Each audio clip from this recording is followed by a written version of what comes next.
पिछली बार irreversible process कराया था ना, ये तो कराया था, लेकिन वर्क डन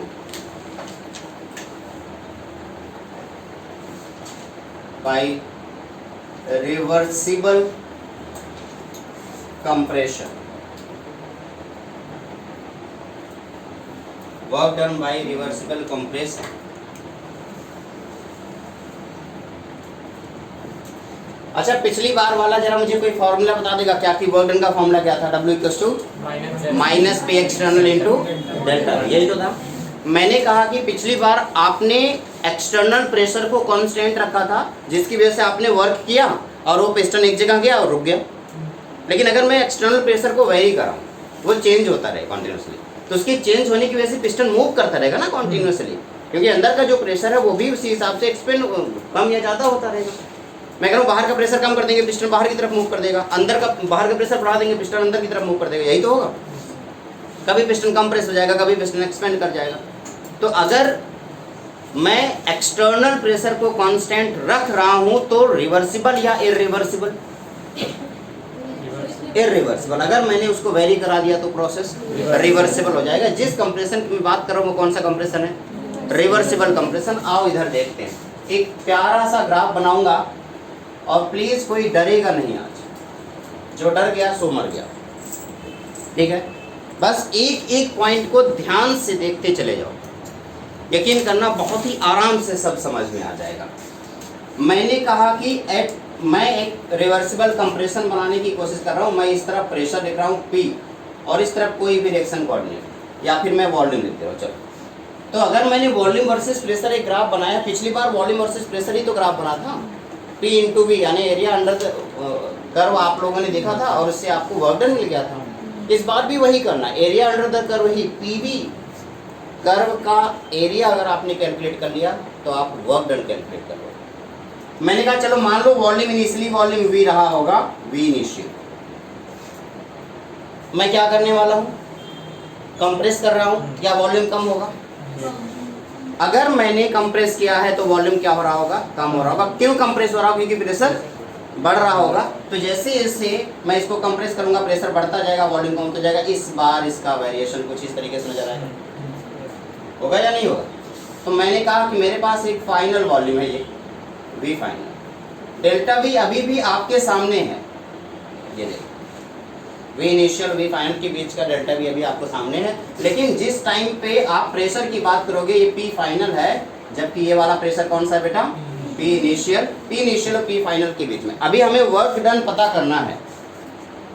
अगर अभी हमें वर्क डन पता करना है तो मुझे क्या करना चाहिए, इस एरिया को कैलकुलेट करना पड़ेगा, यस और नो? इस कहीं एरिया को कैलकुलेट करेंगे और जब इस एरिया कैलकुलेट हो जाएगा तो आप कहोगे सर यही एरिया अंडर द कर्व है, यस और नो? तो मैं अगर आपसे कहूँ, एक मिनट के लिए जरा सोचो और मैं बता दूं मुझे कि अगर आपको एरिया पता करना है तो क्या इस बार एरिया उस तरीके से निकल जाएगा, P इंटू मतलब लेंथ इंटू ब्रेथ से क्या निकल जाएगा क्या? क्यों? क्योंकि ये बार वेरी कर रहा है। तो मैंने क्या किया, इसको छोटे छोटे टुकड़ों में डिवाइड कर दिया। अगर मैं इसको छोटे छोटे टुकड़ों में डिवाइड कर देता हूँ, सपोज दैट मैंने कुछ इस तरीके से छोटे छोटे टुकड़ों में इसको डिवाइड कर दिया,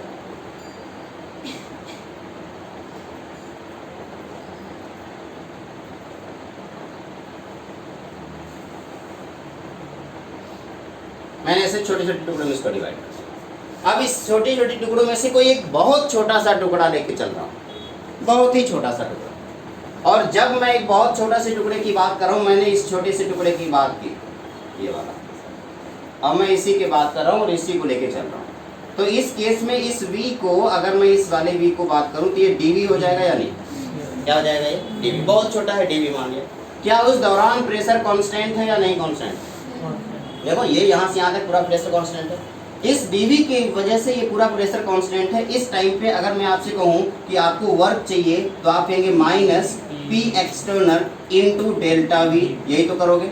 यहाँ पे जो डेल्टा V है बेटा ये क्या है, dV है, तो मैं यहाँ पे लिख दूँ minus P external into dV। लेकिन चूंकि ये तो सिर्फ एक स्ट्रिप का एरिया आया, मुझे इस एरिया को यहाँ से लेके यहाँ तक कैलकुलेट करना है। तो क्या मैं छोटे छोटे एरिया को आपस में कैलकुलेट करके ऐड कर दूँ, या मैथमेटिक्स ने इसी को सिंपल कर दिया, इंटीग्रेट कर दिया। या तो मैं इन छोटे छोटे एरिया को कैलकुलेट करूं फिर आपस में ऐड करूं, या तो मैथमेटिक्स का सहारा ले लूं, उसका काम है इंटीग्रेट करना। अगर मैं इस पूरे पोर्शन को इंटीग्रेट कर दिया तो मुझे ये बताना होगा कि कहां से कहां तक इंटीग्रेट किए हो। तो आपने कहा कि बेटा मैंने वी इनिशियल से लेकर वी फाइनल तक इंटीग्रेट कर दिया। सुनो कोई दिक्कत है? तो क्या यही वर्क डन है? क्या आपको वर्क समझ में आ गया बेटा? तो आपने कहा कि जब मैं रिवर्सिबल कंप्रेशन की बात कर रहा हूं तो उस रिवर्सिबल कंप्रेशन के लिए मेरे पास वर्क का फॉर्मूला है W इक्वल्स टू, इसको हटा देते हैं, W equals to P external minus P external into dV V initial to V final. क्या यही हो गया? अब आपने कहा कि ये बहुत ही आसान था, काश ये इतना आसान होता। जल्दी से मुझे बता दो, जल्दी से मुझे बताओ, क्या P एक्सटर्नल वेरी कर रहा है? ये सुनो, ठीक है, अगर P एक्सटर्नल वेरी कर रहा है तो आपको पहले ये पता होना चाहिए कि ये कंप्रेस करेगा या एक्सपेंड करेगा। कंप्रेस या एक्सपेंड करने के लिए मुझे, अब देखो एक्सटर्नल प्रेशर थोड़ा सा कैलकुलेट कर पाना इम्पॉसिबल होता है, लेकिन इंटरनल प्रेशर बहुत ही आसान होता है। अगर मैं आपसे कहूँ कि P एक्सटर्नल की वैल्यू चाहिए तो आपको P इंटरनल की वैल्यू पता हो plus minus delta P। Delta P का मतलब कोई ना कोई, डेल्टा P की जगह dP लिख देता हूँ, dP वो छोटा सा प्रेशर जिसकी वजह से चेंजमेंट हो रहा है। एक मिनट के लिए जरा देखो, अगर मैं कह रहा हूँ सिस्टम कंप्रेस हो रहा है, इसका मतलब एक्सटर्नल प्रेशर ज्यादा है या इंटरनल प्रेशर ज्यादा है? External pressure. अगर सिस्टम कंप्रेस हो रहा है तो आप कहेंगे एक्सटर्नल प्रेशर ज्यादा है। एक्सटर्नल प्रेशर अगर ज्यादा है तो इसका मतलब P internal plus delta P होगा। यस सुनो, तो मैं यहाँ पे लिख दूं फॉर कंप्रेशन,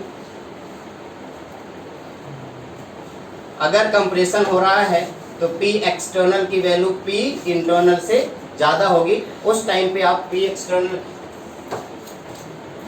उस टाइम पे आप P एक्सटर्नल,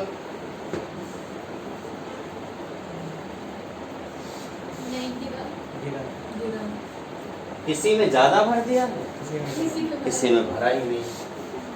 P एक्सटर्नल की वैल्यू अगर मैं आपसे कहूं तो आप कहेंगे P एक्सटर्नल इक्वल टू, बताओ बेटा, P internal plus delta P या dP, P internal plus dP। Yes no? लेकिन अगर मैं कंप्रेशन के बजाय एक्सपेंशन की बात करूं, फॉर एक्सपेंशन, अब बताओ बेटा, आप कहेंगे P एक्सटर्नल की वैल्यू इस बार क्या होगी? P इंटरनल से कम होगी। इंटरनल ज्यादा होगा तभी तो एक्सपेंड कर रहा होगा। उस दौरान बताओ P एक्सटर्नल की वैल्यू क्या आएगी? बताओ बेटा, आप कहेंगे P internal minus dP। Yes no?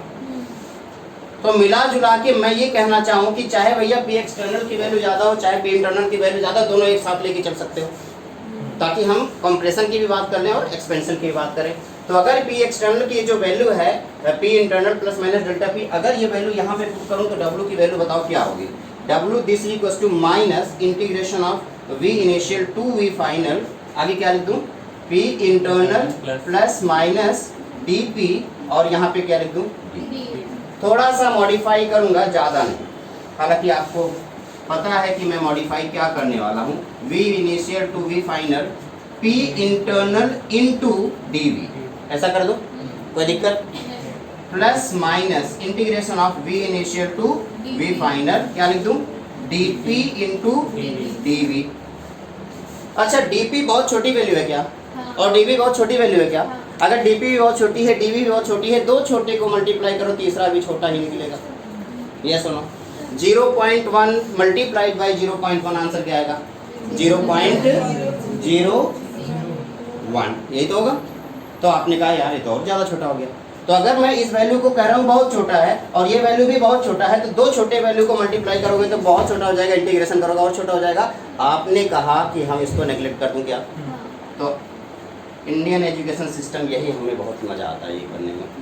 जब भी कभी छोटी मोटी बातें होती हैं ना तो उसे हम नेग्लेक्ट कर देते, तो मैंने यहाँ पे इसको नेग्लेक्ट कर दिया। तो W जरा बताओ क्या हो गया? Minus integration of V initial to V final, क्या लिख दूँ? V internal into dV, P internal into dV।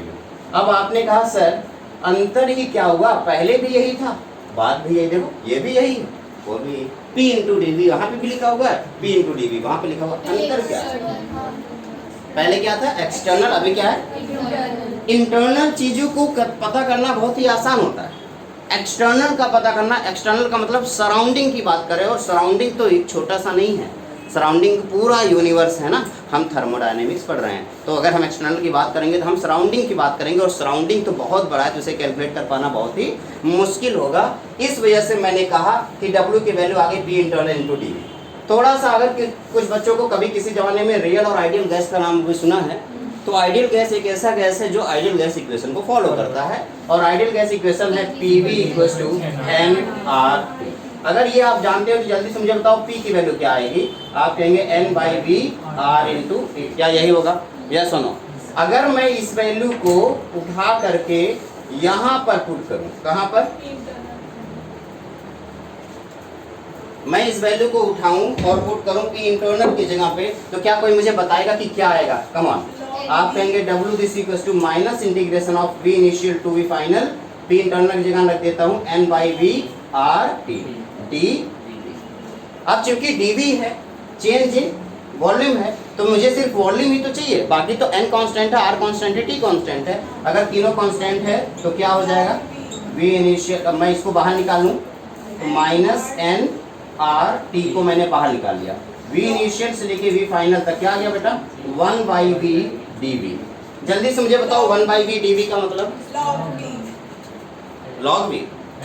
तुम कब से गलत कब बोलते जा रही हो, बोले जा रही हो? मैं इग्नोर कर रहा हूँ, इसका मतलब वो गलत है। log V नहीं, जरा सा अंतर है, ln नेचुरल लॉग है ना।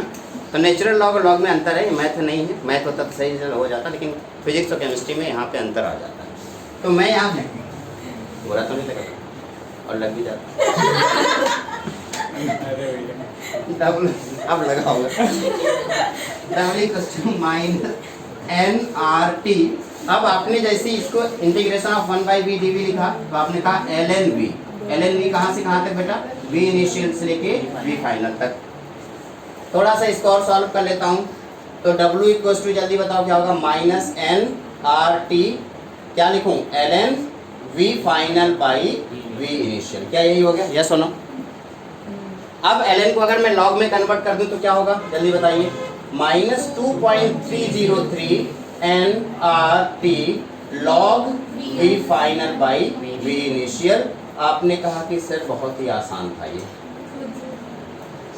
ये वर्क डन कौन सा, रिवर्सिबल या इरिवर्सिबल?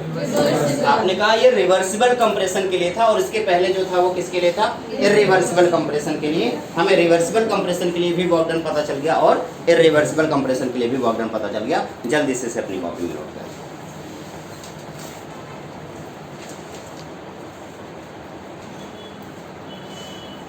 डालेंगे work done by a gas in free expansion. Compression अभी तक चल रहा था, अब हम एक्सपेंशन की बात करेंगे, वो भी फ्री एक्सपेंशन का क्या मतलब है? तो फ्री में हो, अच्छा, इसमें मेहनत ना लगे।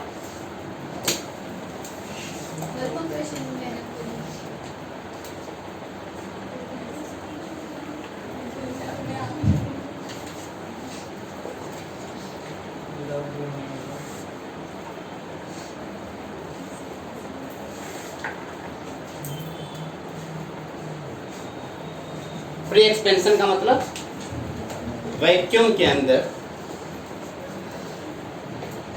Work done.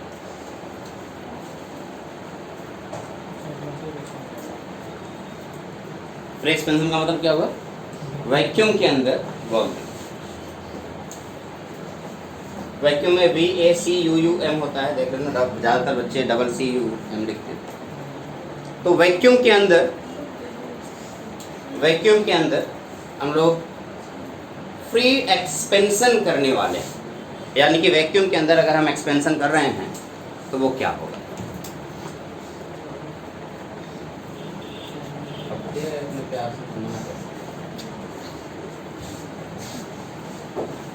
मान लो अगर मुझे वर्क करना है, तो वर्क करने के लिए आपको सर ने बताया होगा कि किसी के अगेंस्ट करना होता है। अगर अपोज करने वाला कोई है तभी वर्क करने का मजा है, नहीं तो फिर क्या ही किस बात का वर्क करोगे?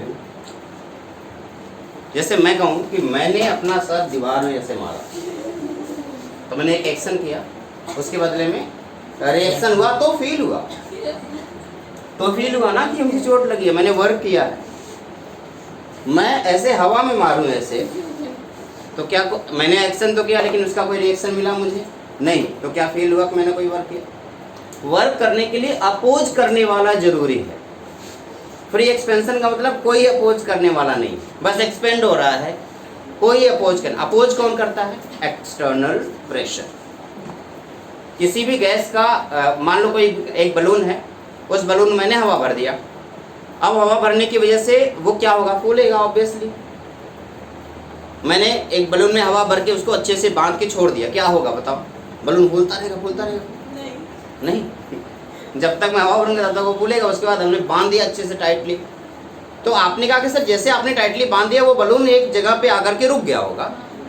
क्वेश्चन ये है क्यों? वो क्यों रुक गया? वो फूलता क्यों नहीं जा रहा या पचिकता क्यों नहीं जा रहा? क्योंकि एक्सटर्नल प्रेशर और इंटरनल प्रेशर दोनों एक दूसरे के इक्वल हो गए, इसलिए वो ना तो फूल रहा है ना तो पिचक रहा है। ये बलून है, यहाँ से प्रेशर यहाँ से प्रेशर दोनों बराबर हो गए होंगे, तो वो इक्विलिब्रियम में आ गया होगा। मैंने कहा नहीं यार, मजा नहीं आया।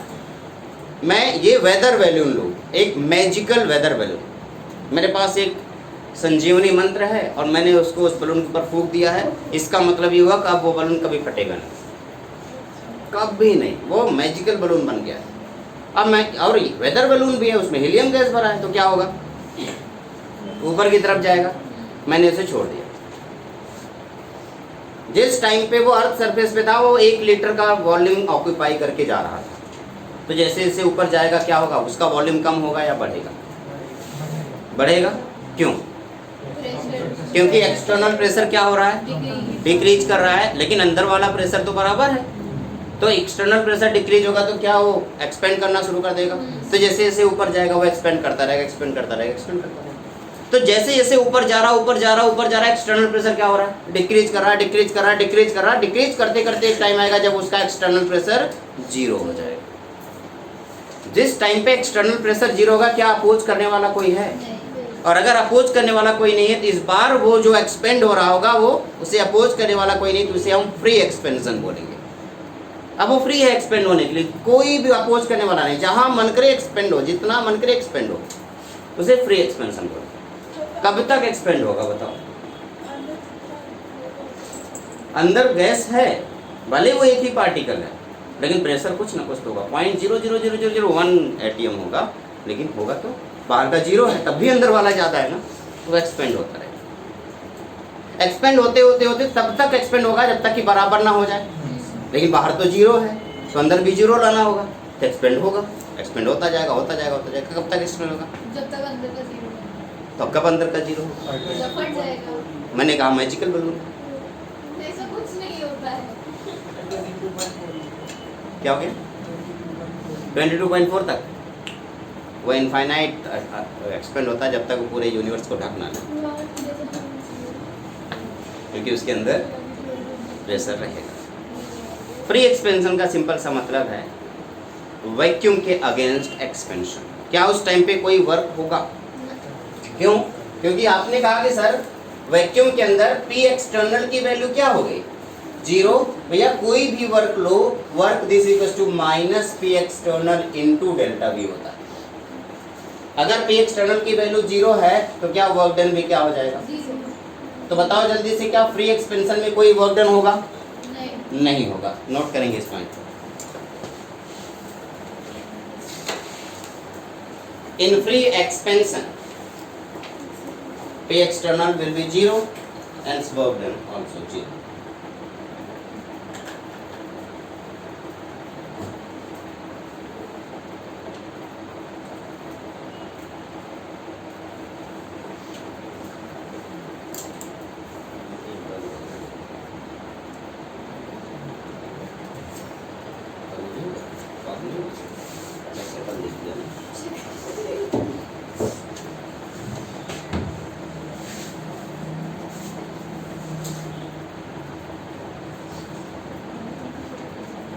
तो वैक्यूम के अंदर फ्री एक्सपेंशन की वजह से क्या हो गया बेटा?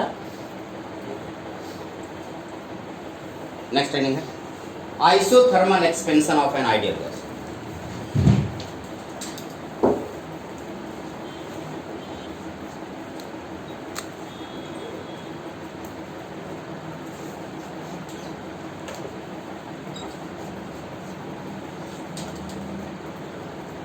किसी भी आइडियल गैस का आइसोथर्मल एक्सपेंशन, आइसोथर्मल वर्ड से क्या मत समझ में आ रहा है, जल्दी बताओ मुझे। सेम यानी कि डेल्टा टी की वैल्यू क्या होगी, जीरो। और मेरे ख्याल से इंटरनल एनर्जी समझाते समय मैंने ये बात बताई थी, डेल्टा टी तभी जीरो होगा जब, नहीं डेल्टा टी जब जीरो होगा तो डेल्टा यू क्या हो जाएगा, जीरो। ये क्योंकि आपको पता है delta U equals to n C v delta T, तो डेल्टा टी जीरो हो गया तो डेल्टा यू भी जीरो हो गया। मैं यहाँ पे ब्रैकेट में लिख देता हूँ, नहीं तो आप लोग भूल गए हो।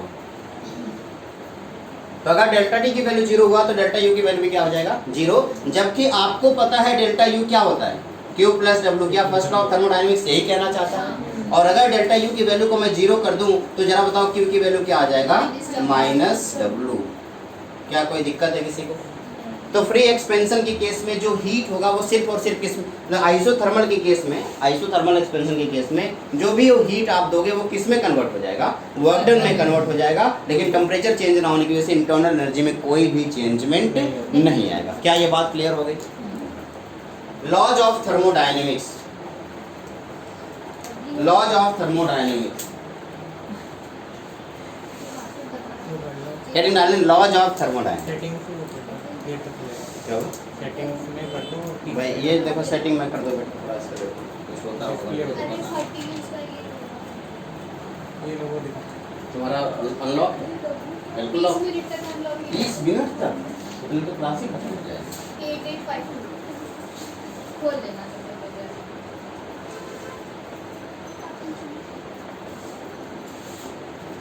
मेरे वेबसाइट की सर्च लिस्ट बढ़ जाएगी, इसे भी सर्च किया आपने सर्च समझ से कर लो एक एक करके। ठीक है। Laws of thermodynamics. अच्छा, क्या आप लोगों ने फर्स्ट लॉ अच्छे से पढ़ा रखा है? कोई मुझे बताए फर्स्ट लॉ ऑफ थर्मोडायनेमिक्स क्या होता है? अरे किसी को तो याद होगा भाई, मुझे पता है सबको याद है लेकिन कोई बताना नहीं चाह रहा, छुपा के रख रहे हो सब लोग। मतलब फर्स्ट लॉ ऑफ थर्मोडायनेमिक्स क्या है? Energy can neither created nor destroy. Okay. क्या फर्स्ट कुछ लिमिटेशन भी है फर्स्ट लॉ ऑफ थर्मोडायनेमिक्स की? क्या क्या ये डायरेक्शन बता रहा है कि एनर्जी किस तरफ ट्रांसफर होगी? नहीं। बता रहा है क्या? ये इसकी सबसे बड़ी लिमिटेशन। क्या ये बता रहा है वो किस रेट से एनर्जी ट्रांसफर हो रही है? नहीं। ये भी इसकी लिमिटेशन। लेकिन डालेंगे लॉज ऑफ थर्मोडायनेमिक्स और सारे लॉज के बारे में डिस्कस करेंगे एक एक करके। सबसे पहले जीरोथ लॉ ऑफ थर्मोडायनेमिक्स। आप सोचोगे ये कौन सा लॉ है? Zeroth law of thermodynamics. Laws of thermodynamics में सबसे पहले लिखिए जीरोथ लॉ ऑफ थर्मोडायनेमिक्स। आप लोगों ने थर्मामीटर सुना है? क्या कोई मुझे बताना चाहेगा थर्मोमीटर किस प्रिंसिपल के ऊपर काम करता है? Capillary Kepler.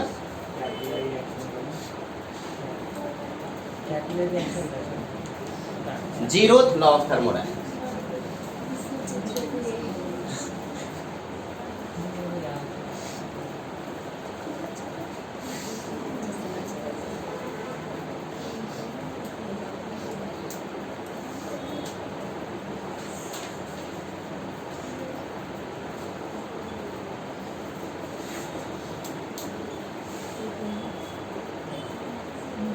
Zeroth law of thermodynamics में इसे आप कह सकते हो thermal equilibrium, law of thermal equilibrium.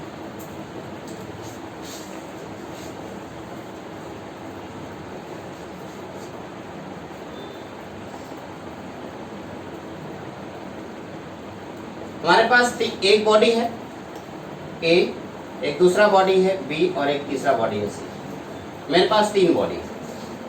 मैं कह रहा हूं ए बी के साथ एक थर्मल इक्विलिब्रियम में है और यही ए सी के साथ भी थर्मल इक्विलिब्रियम में है। तो बताओ बी और सी एक दूसरे के साथ थर्मल इक्विलिब्रियम में होंगे। ए बी का दोस्त है, सी भी ए का दोस्त है, तो क्या बी और सी दोनों एक दूसरे के दोस्त होंगे? ऐसा नहीं होता, कुछ दुश्मन भी होते हैं। Triangular love story.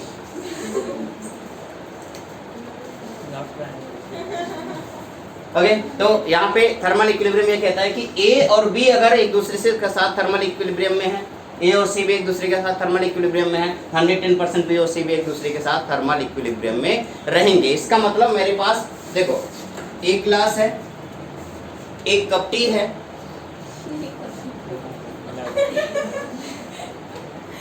Cup T कौन। अब मैंने इन दोनों को एक दूसरे के साथ कांटेक्ट में से रख दिया, तो आप कहेंगे बताओ हीट किधर ट्रांसफर होगा? ग्लास में ट्रांसफर होगा। ग्लास धीरे धीरे गर्म होने लगे, धीरे धीरे ठंडा होने लगे। मैंने कहा कि अब इस वाले ग्लास को इधर से इसके साथ ऐसे कांटेक्ट कर दिया जाए। अब बताओ क्या होगा? हमारे पास 3 सिस्टम, यहाँ पे कप टी को वापस से लेंगे, तो यहाँ पे एक कप टी है, ये है ग्लास, ये तीसरा। अगर मैं आपसे कहूँ कि ये कप इसके साथ थर्मल इक्विलिब्रियम में है, तो ये भी तो इसके साथ होगा, और ये इधर इसके साथ थर्मल इक्विलिब्रियम में है, तो मैं ये बोल सकता हूँ कि ये और पहला और तीसरा दोनों भी एक दूसरे के साथ थर्मल इक्विलिब्रियम में होगा। यही हमारा थर्मामीटर ऐसे ही काम करता है। थर्मामीटर में क्या होता है बताओ? मरकरी होता है। वो आपकी बॉडी में, आपने ऐसे थर्मामीटर को अपने मुंह में ऐसे डाल के रख लिया, होगा क्या? आप उस पर एक पॉइंट लगा होता है, एक मेटल होता है, वो आपकी बॉडी के साथ कांटेक्ट में आता है। तो मेटल का जो मेटल आपकी बॉडी के साथ कांटेक्ट में आए, उसका जो आपकी बॉडी का हीट है वो मेटल का हीट बनेगा। ये सुनो, अब मेटल फिर किसके साथ जाएगा? मरकरी का। तो मरकरी धीरे धीरे अपग्रेड होगी और ऊपर की तरफ जाएगी, और एक टाइम आएगा कि मरकरी का भी हीट जितना मेटल का हीट है उतनी उसके बराबर आ जाएगा। मरकरी का हीट, मरकरी क्या डायरेक्ट आपकी बॉडी के साथ कांटेक्ट में है क्या? मरकरी किसके साथ कांटेक्ट में है? मेटल के साथ। मेटल आपकी बॉडी के साथ, मेटल आपकी बॉडी के टेम्परेचर को बताएगा, मरकरी मेटल की टेम्परेचर को बताएगी। तो आप कहोगे कि मरकरी ने आपकी बॉडी का टेम्परेचर बता दिया, जबकि ऐसा हुआ क्या? तो थर्मामीटर इसी प्रिंसिपल पे बेस्ड है। लिखेंगे thermometer based on this principle.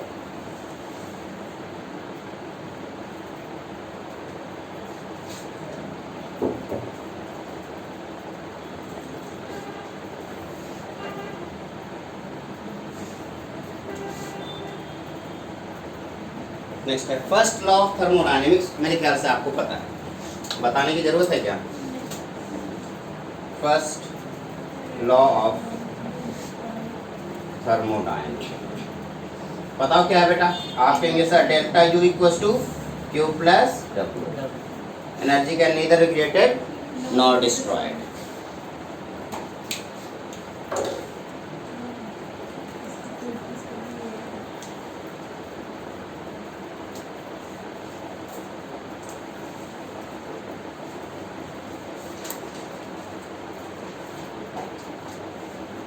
Next है फर्स्ट के बाद कौन सा होगा? Second law of thermodynamics. First law of thermodynamics इसलिए ज़्यादा नहीं बता रहा हूँ क्योंकि आपको पता है कि ऑलरेडी आप जानते हो। तो सेकेंड लॉ ऑफ थर्मोडायनेमिक्स, हालांकि ये फिजिक्स का टॉपिक है, केमिस्ट्री में इसलिए बता दे रहा हूँ ताकि आपको आगे चल के दिक्कत ना हो। सेकेंड लॉ ऑफ थर्मोडायनेमिक्स,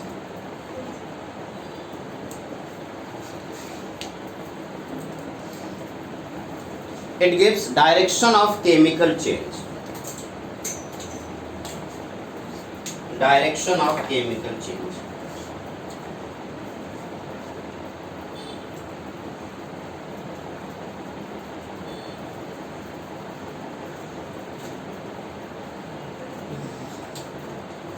आप यहाँ ब्रैकेट में लिख देना, entropy of universe is always increases. Entropy of universe is always increases. इस पूरे यूनिवर्स की एंट्रोपी हमेशा क्या हो रही है? बढ़ रही है, बढ़ रही है, बढ़ रही है। आपको पता है कि जब आज से कुछ साल पहले अर्थ और मून एक दूसरे के काफ़ी पास हुआ करते थे, आप ऐसे तो ऐसे देख के बता सकते थे हाँ तुम कौन हो वहाँ पे, मतलब इतना भी पास नहीं था वो काफ़ी पास था, इतना पास तो नहीं था लेकिन काफ़ी पास था। धीरे धीरे करके आप वो दूर जाते, तो सारी चीज़ें कॉन्टिन्यूसली दूर हो रही है। ग्रेविटेशनल फोर्स कहीं ना कहीं इन दोनों को एक साथ जोड़ने में धीरे धीरे थक रहा है और एंट्रोपी इंक्रीज हो रही है, और जिसकी वजह से वो सब दूर होती चली है। तो यूनिवर्स कॉन्टिन्यूसली एक्सपेंड कर रहा है, कोई भी चीज़ हमेशा एक्सपेंड करता है। मैं कुछ बोल दिया हेलो, तो ये जो साउंड निकला ये कॉन्टिन्यूसली एक्सपेंड ही तो कर रहा होगा, फैलता जाएगा फैलता जाएगा फैलता जाएगा, कुछ टाइम जाएगा बाद खत्म हो जाएगा, टकरा के वापस भी आ रहा होगा, चलो एब्जॉर्ब कर लेगा, कोई रोकने वाला होगा रोक लेगा, उसको रख लेगा, और अगर कहीं रोकने वाला नहीं होगा तो टकरा के वापस आएगा, कभी नहीं कभी तो वापस आएगा, लेकिन कॉन्टिन्यूसली वो फैल ही तो रहा है। अगर रोकने वाला कोई नहीं तो कॉन्टिन्यूसली फैल रहा है। यूनिवर्स को रोकने वाला है क्या कोई? नहीं, वो फैल रहा है। अगर कोई भी चीज़ फैल रहा है इसका मतलब रैंडमनेस इंक्रीज हो रही है, रैंडमनेस इंक्रीज होने का मतलब एंट्रोपी इंक्रीज हो रही है। ये आपका सेकेंड लॉ ऑफ थर्मोडायनेमिक्स बता रहा है। वो कह रहा है कि किसी भी केमिकल चेंज का डायरेक्शन क्या हो सकता है, किसी भी चीज का डायरेक्शन क्या हो सकता है, वो ये कहना चाह रहा है। जैसे अगर मैं आपसे कहूं, अभी लिख लिया ना आप, एंट्रोपी ऑफ यूनिवर्स कॉन्टिन्यूस, मैं कहूं एक हॉट बॉडी है, हॉट बॉडी, इधर एक कोल्ड बॉडी या कूल बॉडी, एक हॉट और एक कूल बॉडी को कांटेक्ट में लाया जाए, क्या होगा? न्यूट्रल। एनर्जी ट्रांसफर होगा ना। कूल बॉडी से एनर्जी हॉट बॉडी में ट्रांसफर होगा। हॉट बॉडी से कोल्ड बॉडी। देखो सब जानते हैं ये बात तो सब जानते हैं। छोटा छोटा बच्चा जानता होगा कि हमेशा हॉट बॉडी से एनर्जी कूल बॉडी में ट्रांसफर होगी, लेकिन किसी को नहीं पता। यही है सेकेंड लॉ ऑफ थर्मोडायनेमिक्स। ये डायरेक्शन बता रहा है कि एनर्जी का ट्रांसफर किधर होगा। हर किसी को पता है हायर पोटेंशियल से चीजें लोअर पोटेंशियल में फ्लो करती है, लेकिन किसी को एग्जैक्टली ये नहीं पता है कि वो कौन सा लॉ है। सेकेंड लॉ ऑफ थर्मोडायनेमिक्स क्या कहता है कि एनर्जी या किसी भी चेंज का जो डायरेक्शन है वो क्या होगा, ठीक है ना। नेक्स्ट है थर्ड लॉ ऑफ थर्मोडायनेमिक्स। बस अभी तो बता दिया, पता तो चल गया ना। अब सबने चिल्ला चिल्ला के ये बात बताई। लो मैं लिख देता हूँ।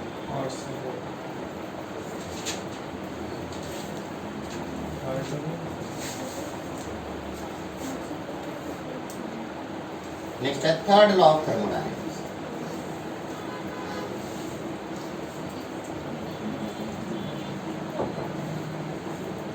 एट एब्सोल्यूट जीरो, लिखें at absolute zero, third law of thermodynamics. At absolute zero, absolute zero का मतलब क्या होगा बेटा? 0 डिग्री केल्विन। एब्सोल्यूट जीरो का मतलब क्या होगा? टेम्परेचर क्या हो? ओके ना, जीरो के, जीरो के मतलब 0 केल्विन, ये एब्सोल्यूट जीरो हो गया। At absolute zero entropy of perfect crystalline is 0। Entropy of perfect crystalline is 0। अब एंट्रोपी क्या होता है आगे चल के हम पढ़ेंगे। एंट्रोपी क्या होता है? At absolute zero entropy of perfect crystalline is 0। ये 4 लॉ है थर्मोडायनेमिक्स। सबसे पहले बताओ पहला लॉ क्या है बेटा? जीरो लॉ क्या है? थर्मल इक्विलिब्रियम वाला लॉ, यानी कि अगर एक बॉडी किसी दूसरे बॉडी के साथ थर्मल इक्विलिब्रियम है और दूसरी वही बॉडी तीसरी बॉडी के साथ इक्विलिब्रियम में है, तो दूसरी और तीसरी बॉडी भी एक दूसरे के साथ थर्मल इक्विलिब्रियम में होंगी। फर्स्ट लॉ ऑफ थर्मोडायनेमिक्स क्या कहता है? Energy can neither be created not destroyed. लेकिन क्या ये डायरेक्शन बता पा रहा है क्या? नहीं। डायरेक्शन बताने के लिए हमारे पास अगला लॉ कौन सा? सेकेंड लॉ ऑफ थर्मोडायनेमिक्स क्या बता रहा? केमिकल चेंज का या एनर्जी का डायरेक्शन बता रहा। और फिर आखिरी वाला लॉ क्या बता रहा? लास्ट लॉ यानी कि थर्ड लॉ ऑफ थर्मोडायनेमिक्स क्या बता रहा है? एंट्रोपी बताने की कोशिश कर रहा। वो कह रहा है कि अगर आप किसी भी एब्सोल्यूट जीरो पर किसी परफेक्ट क्रिस्टलाइन की बात करें तो उसका एंट्रोपी 0 होता है। एंट्रोपी बहुत ज़्यादा मायने रखता है आपकी लाइफ में। इसके बारे में एक एक करके डिटेल में बताऊंगा। फिलहाल के लिए हमारा ये लॉज खत्म हुए। अब हेडिंग डालेंगे हमारा नया टॉपिक। मैंने 4 चीज़ें बताई थी। पहला तो इंटरनल एनर्जी, दूसरी एंथैल्पी, तीसरी एंट्रोपी, चौथी गिब्स फ्री एनर्जी। तो हमने इंटरनल एनर्जी पूरी तरह से खत्म कर ली। अब हम किसके बारे में डिस्कशन करेंगे? एंथैल्पी के बारे में। हेडिंग डालेंगे एंथैल्पी।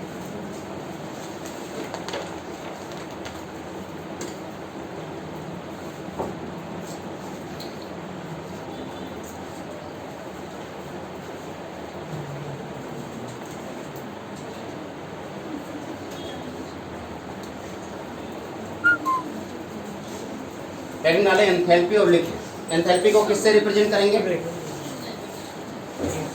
कैसे चला दो बेटा, ऐसा नहीं हो यार, पूरा करो।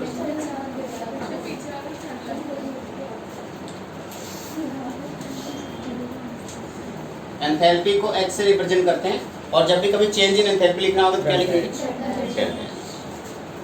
एंथैल्पी का मतलब क्या है? देखो अभी तक हम कांस्टेंट वॉल्यूम पे सारा काम कर रहे थे, अब हम किस पे करेंगे? Constant pressure. लिखें एंथैल्पी, हेडिंग डालें और लिखें enthalpy is defined as the total heat contained by the system, total heat contained by the system at constant pressure।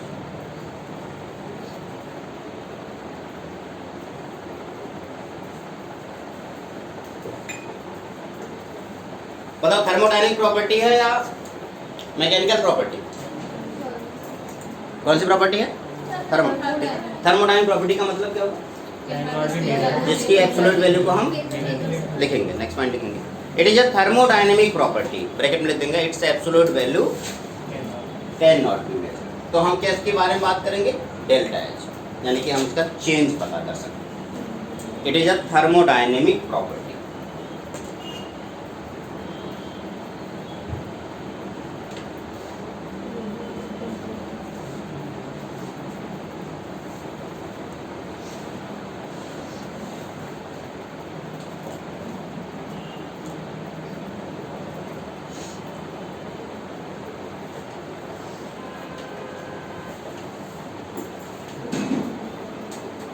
हो गया? अच्छा, इसका फॉर्मूला है H का, H this equals to U plus P into V। Enthalpy का formula क्या होगा? Internal energy plus P into V। अच्छा, चेंज इन एंथैल्पी हमें पता करना होगा ना, तो चेंज इन एंथैल्पी का मतलब क्या होगा? Change in internal energy plus P। P तो कांस्टेंट है, P तो कांस्टेंट है, यानी कि चेंज इन क्या होगा? क्लियर होगी? अब PV क्या है बेटा? कोई मुझे बताएगा क्या होगा? Work done. अच्छा, फॉर एक्सपेंशन अगर मैं लिखूं फॉर एक्सपेंशन, तो डेल्टा V की वैल्यू क्या होगी? डेल्टा V की वैल्यू क्या होगी? लेस देन 0 या ग्रेटर देन 0? लेस देन 0, यही होगा? नहीं, greater than 0। For compression delta V की वैल्यू क्या होगी? जब कंप्रेस हो रहा है तो डेल्टा V की वैल्यू लेस देन 0, और अगर एक्सपेंड हो रहा है तो डेल्टा V की वैल्यू क्या होगी? Greater than 0। ये बाद में अपने क्वेश्चन के हिसाब से मॉडिफाई कर लेना। अब क्योंकि हमें पता है कि PV इक्वल्स टू क्या होता है? nRT, यही तो होता है। तो हम PV की जगह पे क्या लिख सकते हैं? P इंटू डेल्टा V की जगह पे हम क्या लिख सकते हैं? Delta N R delta T, ऐसा लिख सकता हूँ। ये सुनो, ठीक है। तो अगर मैं ये वैल्यू उठाऊँ और यहाँ पे पुट कर दूँ तो मेरे पास डेल्टा H का एक और फॉर्मूला नजर आएगा कि नहीं आएगा? डेल्टा H इक्वल्स टू क्या होगा? Delta U plus delta N P sorry R delta T।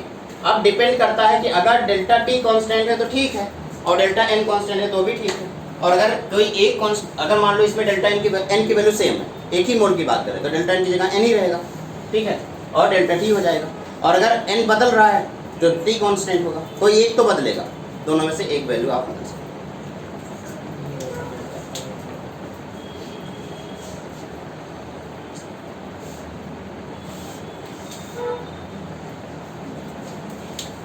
अगर मैं आपसे कहूं कि कांस्टेंट वॉल्यूम की बात करें, एट कांस्टेंट वॉल्यूम, तो जल्दी से मुझे बताओ कांस्टेंट वॉल्यूम के केस में क्या करोगे आप कहोगे कि सर इसका मतलब डेल्टा V की वैल्यू क्या हो गई? 0। और अगर डेल्टा V की वैल्यू 0 हो गई तो ये भी तो 0 हो गई, और अगर ये 0 हो गया तो डेल्टा H की वैल्यू क्या हो जाएगा? आप कहेंगे डेल्टा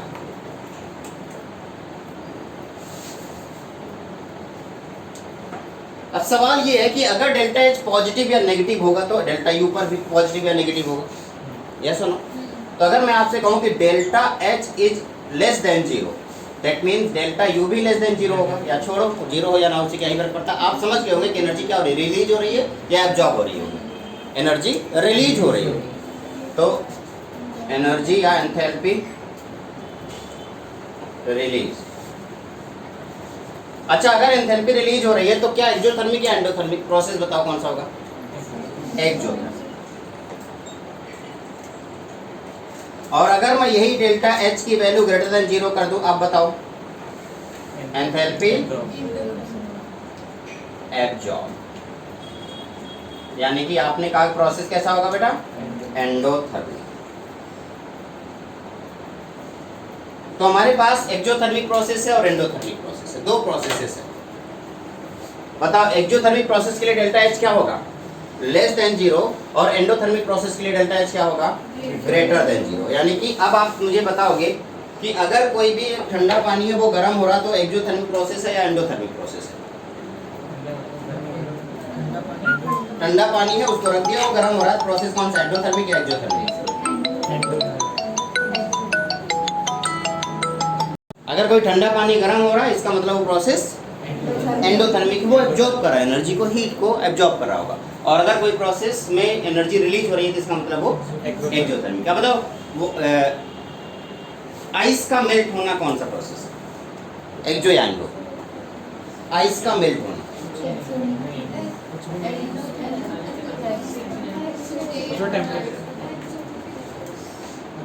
आइस का मेल्ट होना कौन सा प्रोसेस?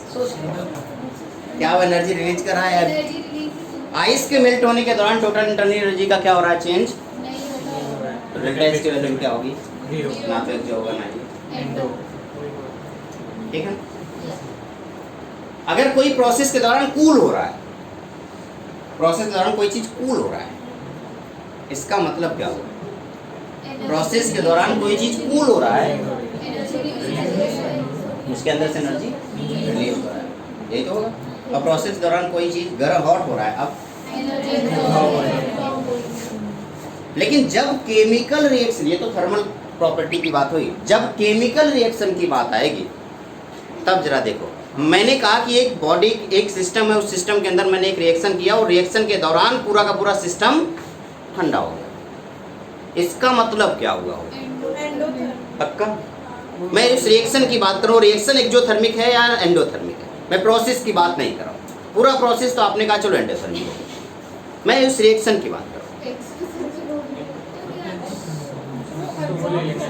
एब्जॉर्ब कर रहा है पूरे सिस्टम के दौरान, आपने उसके अंदर एनर्जी डाल दी, मतलब एक रिएक्शन डाल दिया, रिएक्शन ने क्या किया होगा? एनर्जी को एब्जॉर्ब किया होगा, तभी तो पूरा सिस्टम ठंडा हो गया।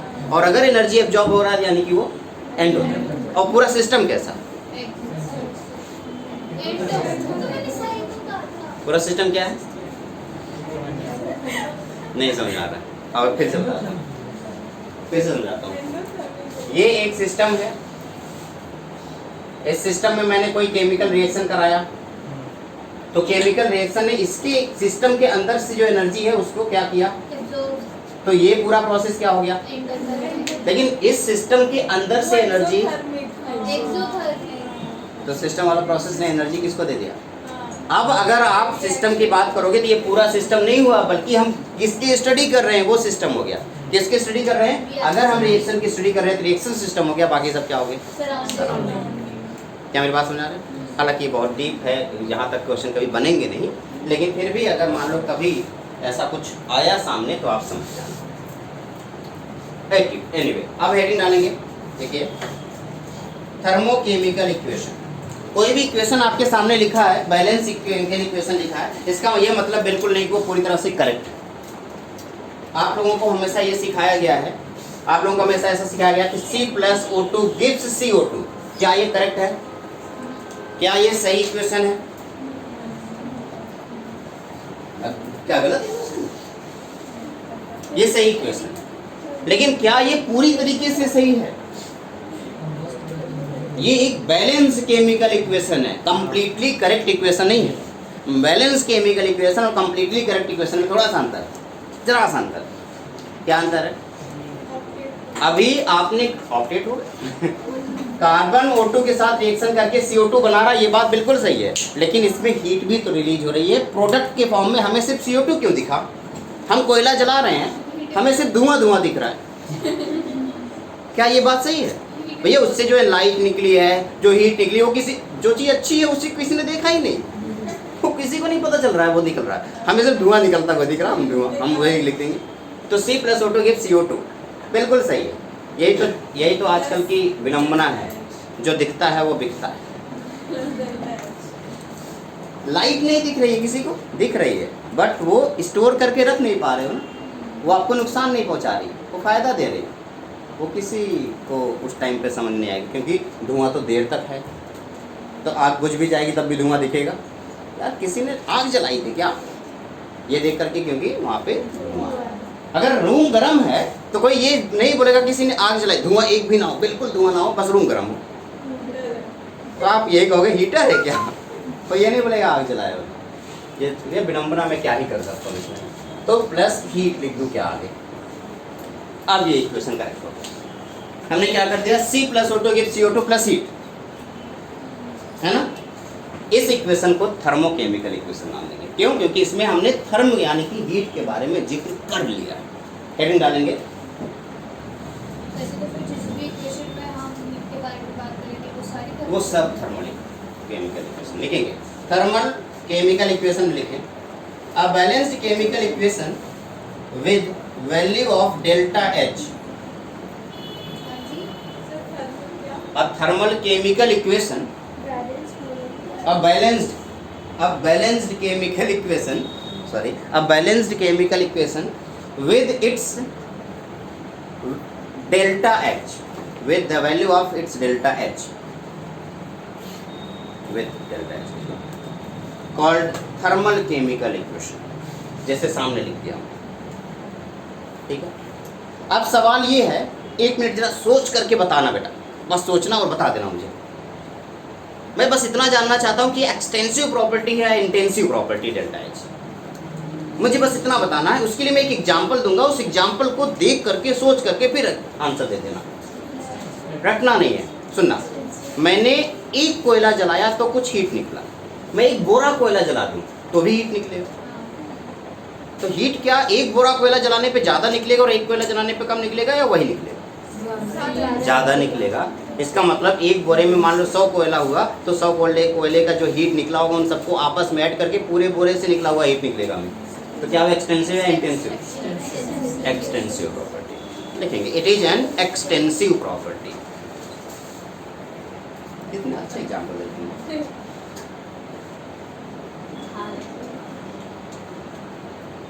It is an extensive property. अच्छा, अगर एक्सटेंसिव प्रॉपर्टी है इसका मतलब एडिटिव नेचर का होगा या नहीं? होगा ना। Additive nature, additive in nature.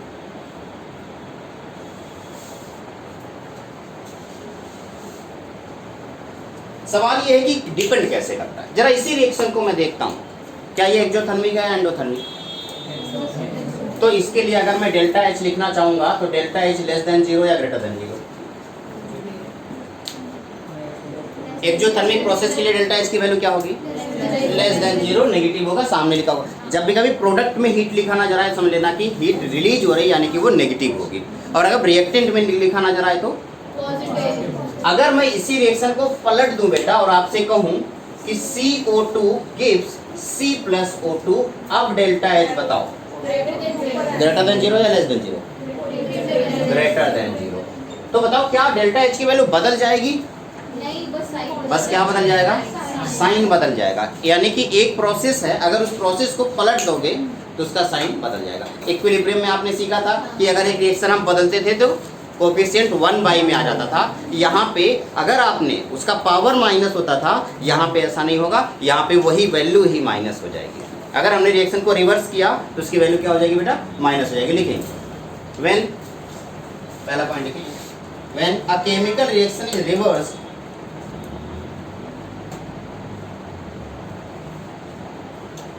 when any chemical reaction reverse, its value of delta H remains same in magnitude. Its value of delta H remains same in magnitude, but opposite in sign. But opposite in sign.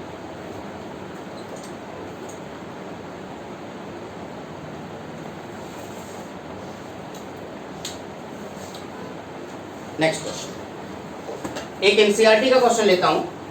2H2O gives H2 plus O2, 2H2 plus O2। इसके लिए जो delta H की value है वहां पे वो दिया है +572 किलो जूल। इसके लिए डेल्टा H की वैल्यू दिया हुआ है 572 किलो जूल। यानी कि अगर मैंने H2O को तोड़ दिया, H2O को तोड़ दिया किसमें? H2 और O2 में, इससे जो हीट, इसके लिए जो हीट एब्जॉर्ब हुई होगी वो कितनी है बेटा? 572 किलो जूल। क्लियर है? अगर मैं इसी रिएक्शन को पलट दूं और H2O बनाऊं तो H2 plus O2 बताओ क्या होगा? 2H2O की वैल्यू बता दो कितना होगा? आप कहेंगे कि सर इस टाइम पे डेल्टा H की जो वैल्यू आएगी -572 किलो जूल। यस और नो? मैंने कहा अगर मैं इसी को 2 से डिवाइड कर दूं, यानी कि मैं इस बार इसको ऐसे कर दूं कि H2 plus half O2 gives H2O। जरा इधर देखो और बताओ, जब 2 मोल H2O बन रहा है तो 572 किलो जूल की हीट रिलीज हो रही है, तो 1 मोल H2O बनेगा तो कितना रिलीज होगा? 572 डिवाइडेड बाई 2। यानी कि हमने अगर इस रिएक्शन को डिवाइड किया है तो हमें डेल्टा H को भी डिवाइड करना पड़ेगा। तो -572 किलो जूल डिवाइडेड बाई 2, बताओ कितना आ रहा है? कोई माइनस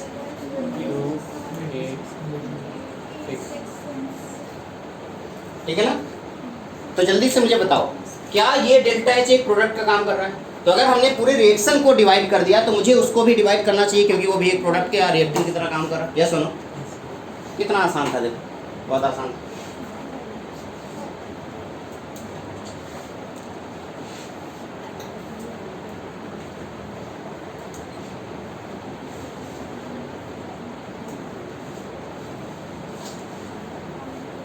नेक्स्ट हेडिंग डालें, हेस लॉ। हेस लॉ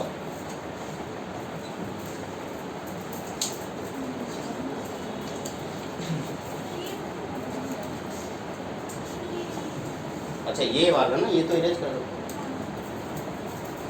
हेस लॉ है, दिस मत पढ़ना।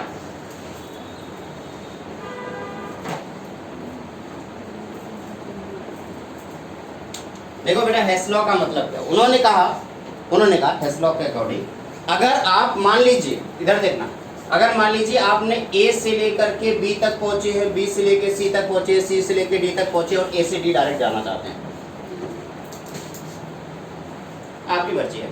आप यहाँ से यहाँ तक गए, आपने जो हीट का चेंज किया वो Q1 हुआ, यहाँ से यहाँ तक जो भी चेंज हुआ होगा ये Q2 होगा, यहाँ से यहाँ तक जो भी चेंज हुआ वो Q3 होगा, यहाँ से यहाँ तक डेल्टा H मान लेगा। या फिर मैं, अगर आप इसे हीट के फॉर्म में लिखना चाहें तो यहाँ पे H1 delta H1 delta H2 delta H3 और ये डेल्टा H है। तो हेस लॉ के अकॉर्डिंग जो डेल्टा H की वैल्यू टोटल आएगी वो delta H1 plus delta H2 plus delta H3 के इक्वल है। यानी कि अगर आप किसी भी एक रिएक्शन को मल्टीपल स्टेप में करना चाह रहे हो, करो, आपकी मर्जी है, क्या ही फर्क पड़ता है, लेकिन जो एंथैल्पी का टोटल चेंज होगा वो इनिशियल और फाइनल पोजीशन पे डिपेंड करके, क्या पाथ पे डिपेंड कर रहा है क्या? तो बताओ, अब ये बताओ, पाथ फंक्शन है या स्टेट फंक्शन? कोई फर्क नहीं पड़ता, वो इस रास्ते से जा रहा है, उसे तो बस इसका डेल्टा H टोटल सबको ऐड कर दोगे, उतना आ जाएगा, कोई भी रास्ता यूज कर सकते हैं। तो सिर्फ इनिशियल और फाइनल स्टेट पे डिपेंड कर रहा है, यस और नो? तो क्या ये स्टेट फंक्शन या पाथ फंक्शन? एक स्टेट फंक्शन। अगर मैं आपसे कहता, ध्यान से देखना, हमारे पास बर्फ का एक टुकड़ा है और उस बर्फ के टुकड़े को मैंने हीट दिया डेल्टा H1 और वो पानी बन गया, और फिर मैंने उसको हीट दिया डेल्टा H2 और वो बन गया वेपर। मैं कहूँ अगर मैं आइस से डायरेक्ट वेपर बनाना चाहूँ तो मुझे कितना हीट देना पड़ेगा? तो आप कहेंगे delta H equals to delta H1 plus delta H2। क्या ये बात क्लियर हो गई? ये है आपका हेस लॉ। इसी हेस लॉ के ऊपर बॉर्न हैबर साइकिल डिपेंड करता है। जब मैं केमिकल बॉन्डिंग पढ़ा रहा था उस टाइम पे मैंने बॉर्न हैबर साइकिल का जिक्र किया था, याद है किसी को?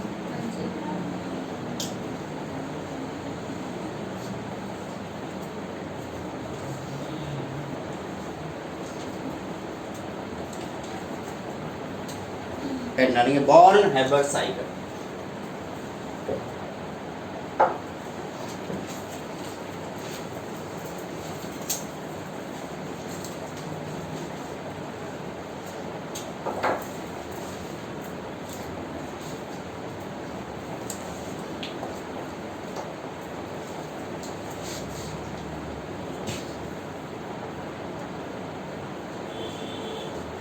मैंने एग्जाम्पल कौन सा, वही वाला एग्जाम्पल पुराना वाला लेता हूँ। याद कीजिए, मैंने बताया था कि सोडियम जो सॉलिड फॉर्म में था प्लस Cl2 किस फॉर्म में था? गैस फॉर्म में, और इन दोनों को मिला करके मैंने क्या बनाया था? NaCl। क्या यही बनाया था? यस। उस टाइम पे टोटल जो चेंज इन हीट हो रहा होगा वो क्यों रहा होगा, मैं मान के चलता हूँ। तो आपने कहा कि सर ऐसे थोड़ी रिएक्शन करता है ये। सोडियम को सबसे पहले सोडियम से किस में लाओगे? सोडियम को आइसोलेट करोगे ना, N सोडियम गैस में पहुंचाओगे, सॉलिड फॉर्म में रिएक्शन नहीं करेगा, किस में जाएगा? गैस में। फिर गैस से सोडियम को किस में पहुंचाओगे? Na+ में पहुंचा दोगे। अब फिर Cl को पहले तोड़ करके Cl2 से Cl तक पहुंचाओगे, फिर इस Cl से कहाँ तक ले जाओगे? Cl- तक लेके जाओगे, फिर जाके Na+ और Cl- मिलेंगे और क्या बनेंगे? NaCl बनेगा। क्या ये बात समझ आ गई? क्लियर है ना? यही तो कराया था। जल्दी से मुझे बताओ, सॉलिड को गैस में कन्वर्ट करने पर जो एनर्जी होती है उसे क्या बोलते हैं? सब्लिमेशन। कौन सी एनर्जी होती है? सब्लिमेशन। तो ये कौन सी एनर्जी है? सब्लिमेशन। पॉजिटिव होगी या नेगेटिव? यानी एनर्जी रिलीज हो रही है, एब्जॉर्ब हो रही है? एब्जॉर्ब हो रही है, क्योंकि सॉलिड से गैस में जा रहा है तो एनर्जी एब्जॉर्ब हो रही है, पॉजिटिव। सोडियम से एक इलेक्ट्रॉन निकाल करके सोडियम+ बनाने वाले में एनर्जी जो यूज होती है वो कौन सी होती है? Ionization enthalpy. तो पॉजिटिव या नेगेटिव? पॉजिटिव होती है, क्योंकि यहाँ पे मैंने एनर्जी को दिया है। Cl2 को तोड़ करके Cl तक पहुँचाने में कौन सी एनर्जी? Bond dissociation energy. कौन सी एनर्जी? बॉन्ड। क्या हमने एनर्जी दिया या निकला? दिया है, तोड़ रहे हैं उसे। ठीक है, तो आप कहेंगे डी का मतलब बॉन्ड डिसोसिएशन एनर्जी। क्योंकि मैं एक सिंगल Cl की बात कर रहा हूँ, दैट्स वाई 1/2D। क्लियर हो गया? अब इधर बताओ, अब यहाँ पे देखो, और Cl से Cl- तक आ गया। अब बताओ इलेक्ट्रॉन गेन एंथैल्पी होगा या आयनाइजेशन एंथैल्पी? आयनाइजेशन तो इधर हो गया, इलेक्ट्रॉन गेन हो रहा है। इधर कौन सी energy? Electron gain enthalpy. Electron gain enthalpy positive होती है या नेगेटिव? नेगेटिव। तो यानी कि यहाँ पे माइनस इलेक्ट्रॉन गेन एंथैल्पी या इलेक्ट्रॉन एफिनिटी लिख देता हूँ। ठीक है, अब बताओ इधर बताओ, यहाँ से सोडियम+ और Cl- मिल करके NaCl बना रहे हैं। तो जब दो कैटायन और एनायन एक दूसरे के पास आते हैं और एक क्रिस्टल तैयार करते हैं या एक आयनिक कंपाउंड तैयार करते हैं, उस दौरान एनर्जी रिलीज होती है, एब्जॉर्ब होती है। जो भी एनर्जी रिलीज होती है वो कौन सी एनर्जी होती है?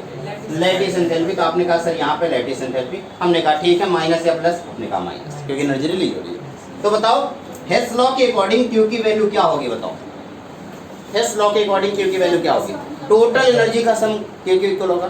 टोटल एनर्जी का मतलब S + IE + 1/2 × D माइनस क्या लिखूं? Electron affinity minus lattice enthalpy. ये Q की। क्या यहाँ तक कोई दिक्कत है किसी को? नहीं है ना? होना भी नहीं चाहिए। कितना आसान है ये सब, पता नहीं क्यों तुम लोग डर रहे हो।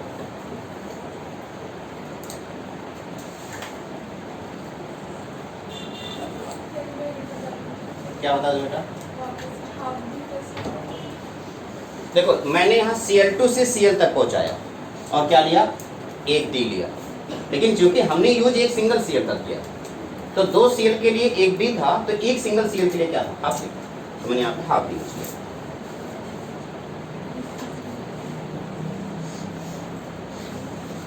नहीं सुनिए, Cl2 gives 2Cl, इसके लिए D आ रहा है, 2 से डिवाइड कर दिया तो D भी 2 से डिवाइड होगा, तभी ये Cl आएगा। तो Cl के लिए हमें निकालना है ना। कितना आसान है देखो। बस एक लास्ट टॉपिक आज के लेक्चर का, हीट कैपेसिटी।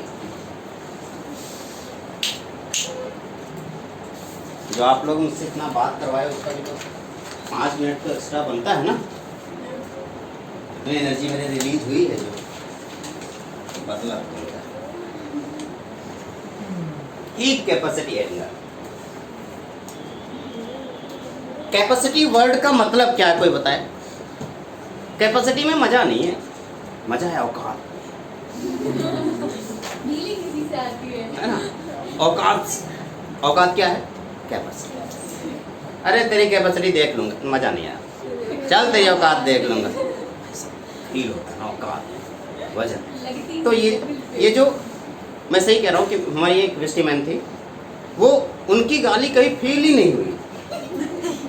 बहुत गालियाँ देती थी वो क्लास में, उल्टा सीधा को, मतलब जितना मतलब वो बोल सकती थी बोलती थी। हम yes ma'am yes ma'am yes ma'am, इसके अलावा कुछ नहीं बोलते थे, क्योंकि फील ही नहीं होती। ना उनकी बात हमें समझ में आती थी, ना हमारी बातें उन्हें, बस वो बोलती रहती थी, हम यस मैम बोल देते थे, उसके अलावा कुछ नहीं। लेकिन हमारे एक सचान सर थे, उनकी बातें फील कर जाती, शुद्ध संस्कृत में गाली देते थे।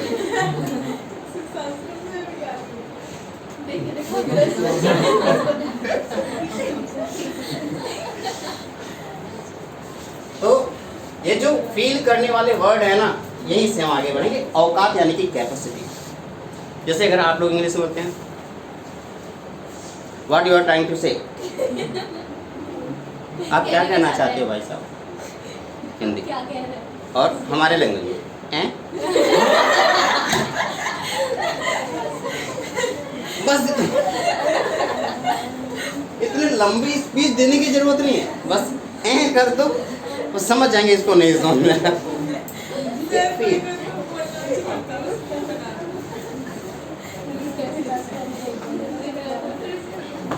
कैपेसिटी, हीट कैपेसिटी है, निकालेंगे।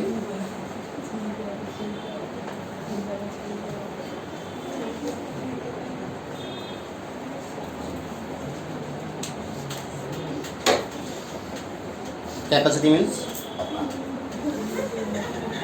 एक ग्लास में पानी भरा हो, जरा ध्यान से समझना, ये हीट कैपेसिटी बहुत ही इंपॉर्टेंट टॉपिक है। इसमें मेरा कौन सा जो भी है, ये वाला था ना? ये दोनों तो मेरा ही था, ये पहले से। तो इस ग्लास में पानी भरा हुआ है और मैं इसको हीट दे रहा हूँ। हीट देने के कई तरीके, मैकेनिकल हीट, वर्क करके या किसी भी तरीके से हीट दे रहा हूँ। उम्र लग जाएगी आपकी इसको। अब जब मैं इसको हीट दे रहा हूँ तो इसकी वाटर क्या करेगा, इसको हर चीज़ इक्विलिब्रियम में रहना चाहता है, रेजिस्ट करता है चीज़ों को, तो उसके मॉलिक्यूल हीट को रेजिस्ट करेंगे ताकि इसका टेम्परेचर बढ़ने ना पाए। तो जितनी इसका औकात होगी उतनी तो रेजिस्ट कर पाएगा। और आपने कहा कि मैंने इसको हीट दिया और तब तक हीट देता रहा और यहाँ पे थर्मामीटर भी डाल रखा हूँ ताकि पता चले कि टेम्परेचर बढ़ा है नहीं। और जैसे 1 डिग्री सेल्सियस टेम्परेचर बढ़ गया, मैं समझ जाऊंगा कि इसकी औकात खत्म है। तो हीट कैपेसिटी का मतलब क्या होगा? एक amount of heat required to increase the temperature of unit या 1 डिग्री सेल्सियस केल्विन, इसे हीट कैपेसिटी बोलते हैं। कितना आसान था ना? ठीक है। अच्छा, अगर ये पानी में हीट देना पड़ेगा 1 डिग्री सेल्सियस टेम्परेचर बढ़ाने के लिए, तो आप कहेंगे कि ज़्यादा हीट लगेगी।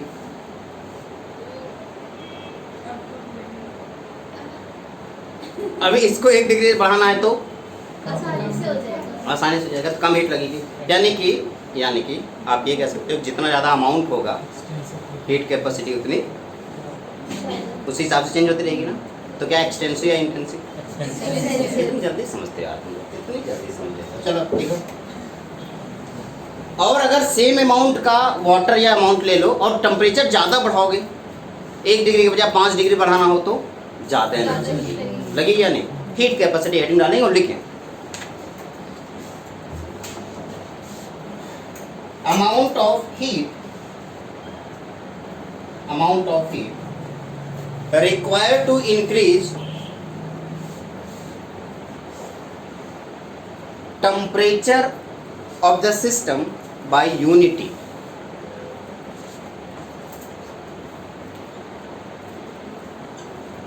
अगर जितना ज़्यादा टेम्परेचर बढ़ाना चाह रहे हो तो Q की वैल्यू उतनी ज़्यादा चाहिए होगी, तो Q is directly proportional to delta T. ये सुनो, और बचपन से पढ़ते आ रहे, प्रोपोर्शनल का साइन हटाने के लिए क्या कर देंगे? कांस्टेंट लगा देंगे। तो Q this equals to C delta T. आप कहोगे कांस्टेंट हर जगह K लगाते हो, यहाँ C क्यों लगा रहे हो? मैं नहीं जानता, किसी ने तो लगाया था। C का मतलब होता है कैपेसिटी, इसलिए मैंने C लगाया, अदरवाइज कुछ और भी लगा सकता था। यहाँ पे C this equals to Q by delta T. आपने कहा सर, आपने कहा कि अगर डेल्टा टी की वैल्यू 1 कर दूंगा तो C किसके इक्वल हो जाएगा? अगर डेल्टा टी की 1 कर दूं तो C इक्वल्स टू Q आएगा। यानी कि उतनी हीट जो 1 डिग्री सेल्सियस टेम्परेचर को चेंज करने के लिए यूज हो रही है, वही क्या कहलाएगी? Heat capacity. लेकिन एक चीज का तो जिक्र मैंने किया ही नहीं। ओह, क्या मैंने इस चीज का जिक्र नहीं किया कि अमाउंट कितना है? अगर मैंने एक स्पेसिफिक मास के टेम्परेचर को 1 डिग्री सेल्सियस चेंज करूं तो उसी हीट कैपेसिटी को आप स्पेसिफिक हीट कैपेसिटी बोलोगे। और अगर 1 मोल सब्सटेंस के टेम्परेचर को 1 डिग्री सेल्सियस चेंज करूं तो उसी हीट कैपेसिटी को आप मोलर हीट कैपेसिटी बोलोगे। तो हीट कैपेसिटी अगर एक यूनिट मास का हुआ तो, और अगर यूनिट मोल का हुआ तो molar heat capacity. Next heading डालेंगे स्पेसिफिक हीट कैपेसिटी।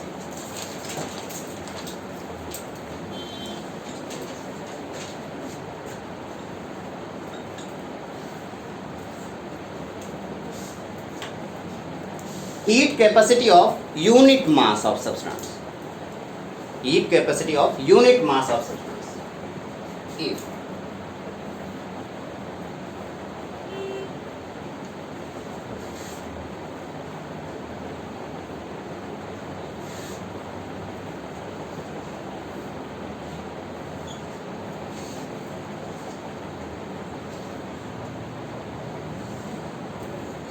अगर मैं आपसे कहूं कि हीट कैपेसिटी आपका m मास का c है तो 1 मास का कितना होगा c बाई m। क्या इसी को तो cm बोला, c स्पेसिफिक है ना तो cs लिख दिया c बाई m। cs क्या है, cs क्या है बेटा, cs क्या है, C by specific heat capacity.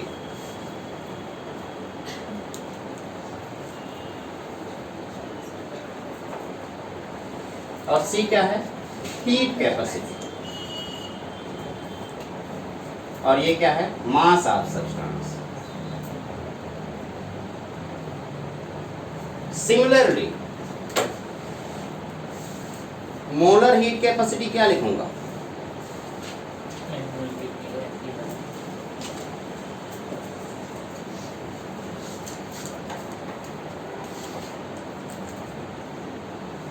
Molar heat capacity क्या होगा बताओ बेटा, Cm is equals to C by M। N क्या है, where N is the number of moles,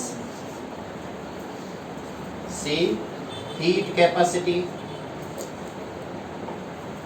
and Cm है मोलर हीट कैपेसिटी।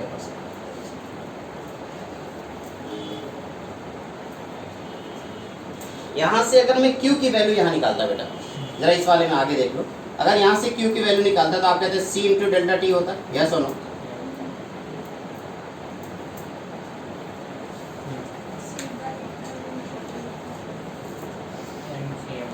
और अगर इसी C को यहाँ से यूज करो,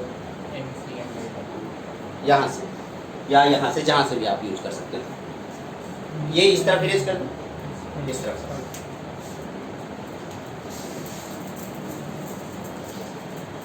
Q equals to C into delta T है, और अगर इस C की जगह यहाँ पे रखो तो Q इक्वल्स टू क्या आ जाएगा, पहले तो Q equals to C delta T आपने लिख लिया, फिर Q equals to N into Cm delta.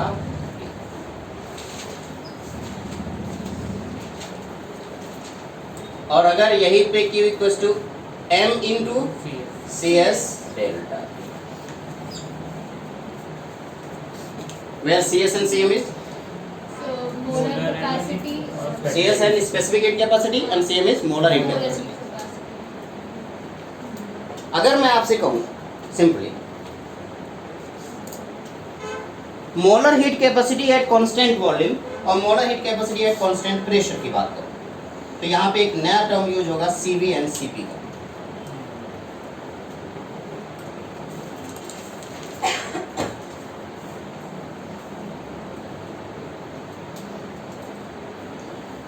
डालेंगे the relation between Cp and Cv।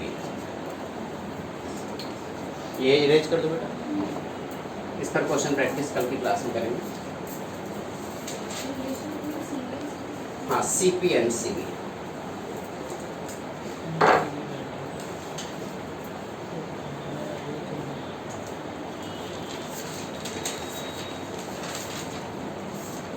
Relation between Cp and Cv।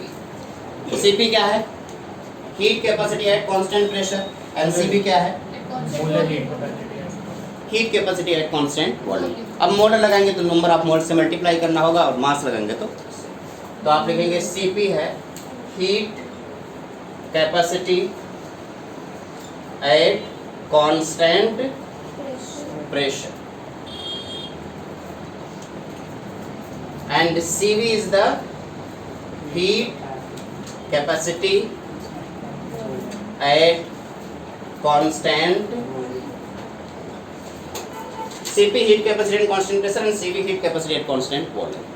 Q बताओ, अगर मैं Qv लिख दूं तो आप कहेंगे Cv डेल्टा T, देखो सामने लिखा हुआ है, और अगर मैं Qp लिख दूं तो आप क्या लिखोगे? Cp delta. मेरे ख्याल से अब वो समय आ गया है तो जब आप पीछे वाले पेज पलट के बताएंगे कि जब मैं इंटरनल एनर्जी की बात कर रहा था तो इंटरनल एनर्जी कांस्टेंट वॉल्यूम पे था, और जब मैं एंथैल्पी की बात कर रहा था एंथैल्पी कांस्टेंट प्रेशर पे था। यानी कि हीट कैपेसिटी या heat total heat of the system at constant volume क्या कहलाता था? Delta U. Internal energy delta. और total heat of system at constant pressure क्या कहलाता था? डेल्टा। तो इसका मतलब ये हुआ कि डेल्टा यू की value C V delta T यानी कि क्यू वी था, और डेल्टा एच की value C P delta T है। और डेल्टा एच का फॉर्मूला तो बचपन से सीखते आए हो, delta U plus P into delta we, यही तो था। या थोड़ा सा हमने मॉडिफाई भी तो किया था मेरे ख्याल से, मैं वो लिख देता हूँ, delta U plus R P N. N क्या है? 1 मोल अगर ले लेंगे तो क्या हो जाएगा? एन अगर 1 मोल लेंगे तो यही फॉर्मूला बन जाएगा, delta H equal to delta U plus R delta T. R delta T. चलो हाँ, आर डेल्टा टी। कोई दिक्कत है किसी को? अब जब तक डेल्टा एच की वैल्यू क्या है?